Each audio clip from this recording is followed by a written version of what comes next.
Hi, welcome back. This is a video for when a secant and tangent meet outside of the circle, and this is for measurement of lengths measurements, not enough for angles. So we have given our diagram circle O, tangent PA, secant PBC, and chords AC and AB. We want to prove that line 7 PA squared, the measure of PA squared, is equal to the measure of PC times the measure of PB. And so what happens is, whenever we have these type of situations, we need to take a look at which triangles are congruent, and of course the proportion we're going to create. And so we're looking at PA squared, so we know that PA, right, and then we have also PC, and then PB. And so looking at these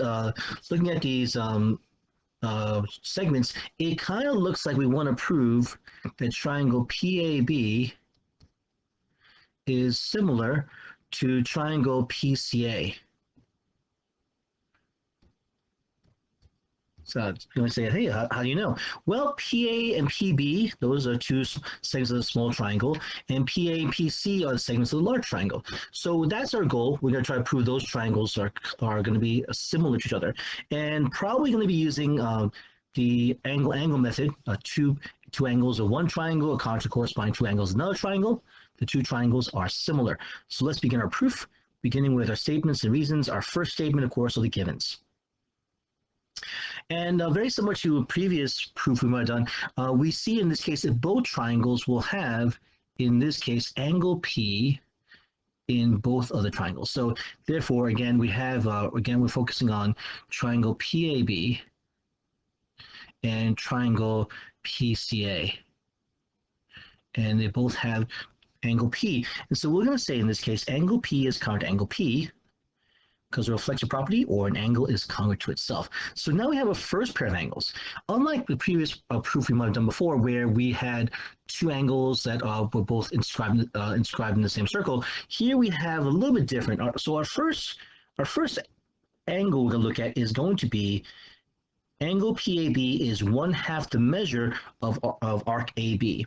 In a circle, an angle formed by a tangent in the chord is 1/2 the measure of the arc intercepted. Let's take a look at this. Okay, so angle PAB is going to be this angle here, and it's going to intercept in this case. Arc AB. Okay, so an angle formed by a tangent in the chord is 1/2 the measure of the arc. So we have angle PAB is equal to 1/2 the measure arc AB. Now, you might say, okay, well, what's next? Well, we also know that in this situation, angle ACB happens to intercept the same arc. So we're going to continue with our proof step 4 and saying angle ACB is equal to 1/2 the measure of the inscribed 1/2 the measure of the inscribed angle. Oh, sorry, measure of the inscribed angle is equal to 1/2 the measure of the arc intercepted. Sorry. In a circle, the measure of the inscribed angle is equal to 1/2 the measure of the arc intercepted. And so now we see that they both intercept the same arc. We can now make a statement saying, hey, both those angles are intercept the same arc, or really in this case are equal to 1/2 the measure of the arc. They are both equal to each other. And this is a substitution postulate. A quantity may be substituted for its equal in any expression. So measuring a PAB equals the measure angle ACB. Well, at this point, the next step we're going to have in this is going to show that the two angles have the same measure. We can make the statement that they are going to be congruent to each other, because if two angles have the same measure, they are congruent. All right. Now, I know some of you guys will do proofs, might do a little differently, you might skip certain steps, might elaborate certain steps. So the way I'm going with this proof is the way I would do this in the classroom for my class. But, again, it's just a matter of explaining to you guys why we can come up with this theorem based upon what we know about similar triangles. So now that we have our second pair of angles congruent, we are now going to make the statement that triangle PAB is similar to triangle PCA, like we said before. The angle, congruent angle. If two angles of one triangle are congruent to the corresponding two angles of another triangle, the triangles must be similar. Okay, so now, in this situation, we're going to now say in this case, well, we see that the proportion we're looking for, we had the size PA squared was we said we equal to PA squared was going to be equal to, I believe we said P PB times PC, I think it was. So we have PA is to PC as PB is to PA. And so one way to look at this is that we see that the first pair, PA here, these two, are going to associate with PC. So PA to PC, those are the first two. And then we see that we have PB, the longer segment here, of the first triangle, to PA, the segment of the second triangle. And so we have this corresponding, this suddenly we note the corresponding sides of similar triangles are in proportion to each other, leaving us with the reasoning in this case that, hey, we can now do the inner proportion, the product of the means equals the product of extremes. Now, in case you were not sure about this, the extremes are the two outside terms in a proportion. So PA times PA, these are the extremes. And in this case, the PC times PB these are the means. Again, you might see this in this case as PA over PC equals PB over PA, and then you cross multiply. But we now see that we can have this relationship between the sides here.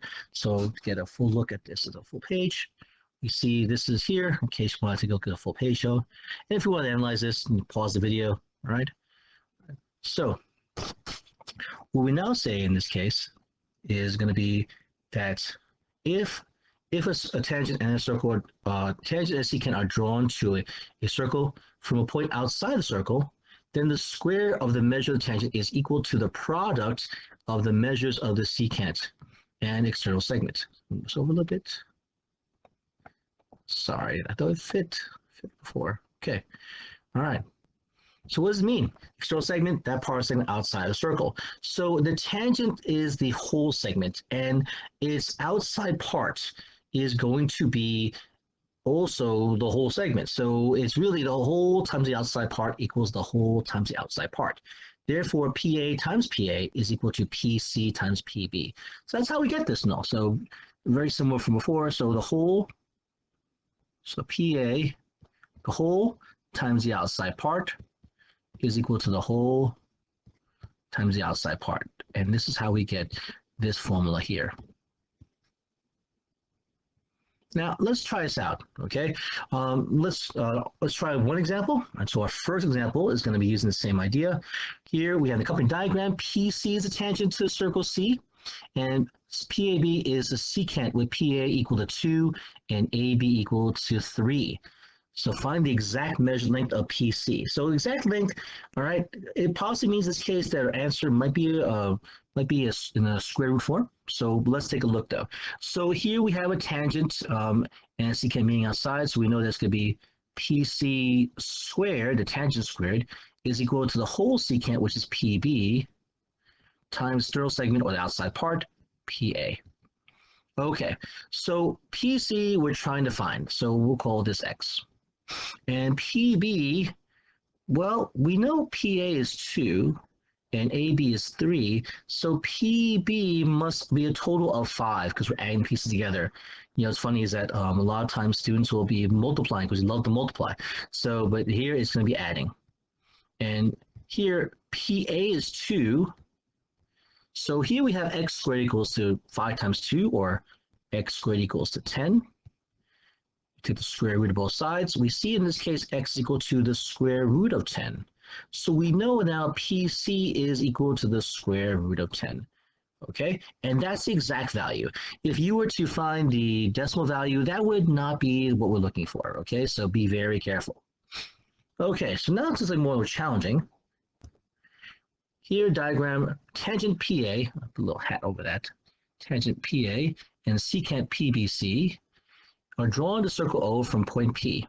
Chord DE bisects chord BC at M, and that's kind of important for us later on because we have quite a bit to do. So first off, we have PA is equal to 4. So PA is equal to 4. PB is equal to 2. DE is equal to 10. Okay, so DE equals to 10. And here's the thing. We're told that DE bisects chord B, C, and M. So in this case, since DE is bisecting chord BC, we know that BM, the measure BM equals the measure of MC. So we'll call each of these X. So the first thing we'll do is find PC. Well, PC as a measurement, this whole thing here would be X plus 2, or 2X plus 2. So we're going to use our formula for A. We know that PA squared is equal to PC times PB. And so for part A, we're going to now plug in 4 squared is equal to PC, which is 2X plus 2, times PB, which is 2. Distributing this, we're going to get 16 is equal to 4X plus 4.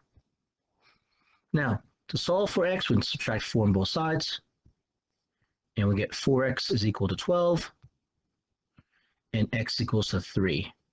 So, but now that we know that X equals 3, remember PC equals X plus 2, 2X plus 2, we see that PC is equal to 2 times 3 plus 2, PC is equal to 8. Okay, so that's part A.